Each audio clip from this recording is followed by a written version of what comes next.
Boleh. Ada soalan? Ada yang tanya apa? Ya.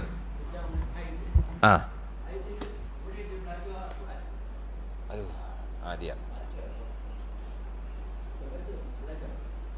Baik. Haid ni tadi dari sudut masuk masjid kan. Dari sudut baca Quran, sebenarnya orang haid ni boleh tak dia baca Quran?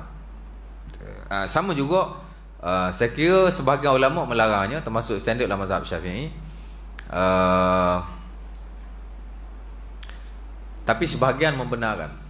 Sama juga dalam konteks mazhab Syafi'i, antara yang membenarkan ialah Al-Imam Al-Muzani dan juga Al-Imam Ibn Munzir. Sama lah konteks orang haid tak boleh masuk atau duduk dalam masjid. Sama juga dari sudut dia tak boleh baca Quran. Sebenarnya tidak ada nas yang jelas yang boleh dipegang betul-betul lah orang haid tak boleh baca Quran. Melainkan pertama, ulama kiaskan kepada orang yang berjunub. Kerana orang yang berjunub dia tak boleh baca Quran. Ada hadis daripada Ali bin Abi Talib, dan Sunan Abi Dawud katanya bala Rasulullah summa kharaja summa qara al-Quran walam yahjuzhu syai'un minal Quran siwa al-janabah.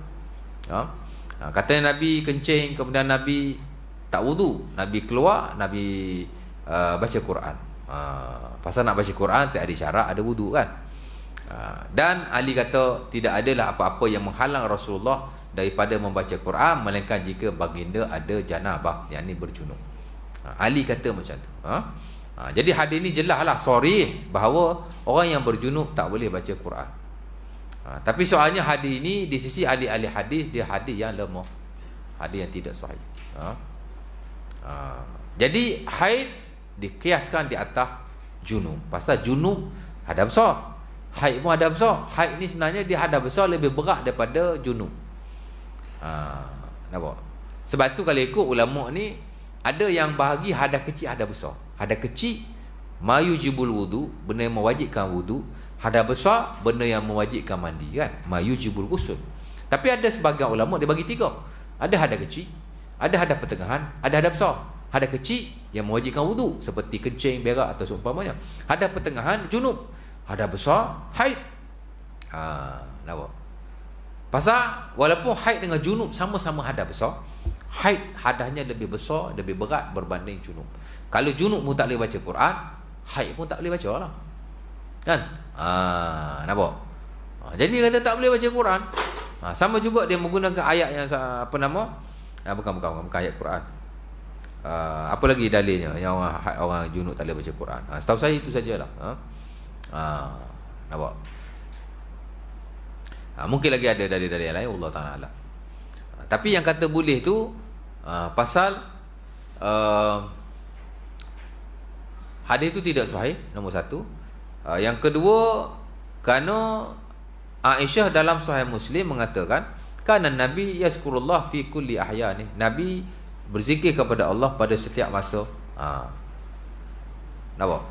Jadi bila sebut pada setiap masa, bila masa, berjunub tak berjunub, suci tak suci, Nabi sentiasa berzikir kepada Allah SWT. Dan membaca Quran ada sebahagian berzikir, bahkan seabdal-abdal zikir. Sama juga dalam Sahih Muslim ataupun Bukhari, Aisyah ni bila dia pergi haji dengan Nabi SAW masa Hajjatul Wada', dia haid. Apa jawab Nabi kepadanya? Nabi tengok dia menangis kan. Dia kata kharajna ma'a Rasulillah nuridul hajj falamma balagna saraf tamistu fabakaitu fadakhala alayya Rasulullah faqalat ma yubkika ya Aisyah la'allaki nafasti. Qalat na'am.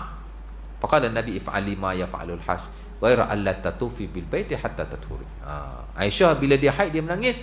Nabi kata, kenapa kamu menangis? Adakah kamu haid? Dia kata ya.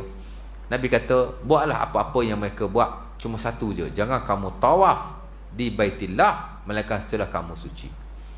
Maksud Nabi suruh dia buat berlaku masa dia haji tu, tak ada pengecualian kan.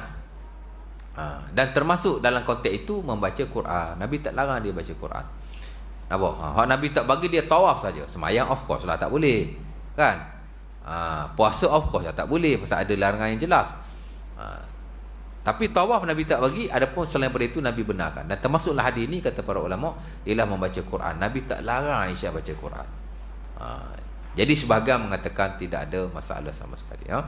Orang yang haid ni kalau dia baca Quran tak keluar suara, mazhab Syafi'i pun kata harus. Kan? Dia gerak mulut je, suara tak keluar. Saya ingat mazhab sebahagian ulama mengharuskan, termasuklah mazhab Syafi'i, tidak dilarang hatta orang yang berjunub pun. Dia kalau keluar suara, itu yang dilarang oleh sebahagian ulama, termasuk yang standard dalam mazhab Syafi'i. Nampak? Tapi sebahagian mengharuskan kerana dikata tidak ada masalah sama sekali. Ala kulli hal, wallahu ta'ala alam.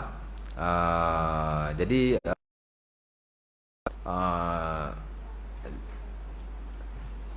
kalau orang tu dia memang menghafal Quran, dia tidak ada masalah, can go for it. Kerana kalau dia tak baca, dia lupa.